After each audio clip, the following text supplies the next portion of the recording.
Assalomu alaykum. Hamma musulmonlarga Qurbon hayiti kelayotgan muborak bo'lsin. Bugun Qo'yqo'radan video qildikki, azizlarim qurbonlikka har yilgidek sizlarni qo'yinglarni, molinglarni so'yib xizmatini qilib bersak degan niyatimiz bor. Xabaringlar bor.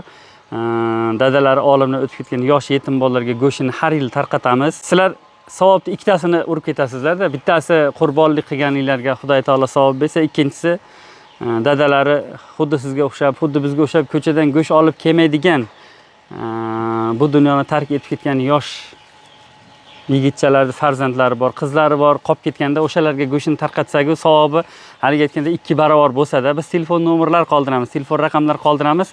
Telefon qilinglar, har yilgidek xizmat qilamiz. Va bu yil sheriklar bilan maslahatlashgan holda qo'y uchun 400 dollar yig'adigan bo'ldik va mol uchun 300 dollar. Shunda so'yadigan o'rta hol qo'y kelar ekan. Azizlarim, buni narxini o'zingizlar ham bilib turibsizlar. Bizga xizmat buyuring, xizmat qilaylik, savobga sherik bo'lib qolaylik biz ham. Sizlar bilan yetim bolalar o'rtasidagi bir ko'prik vazifasini chiroyli qilib ado etib berishlik Xudoya har yilgidek nasib qilsin. Salomat bo'linglar azizlarim.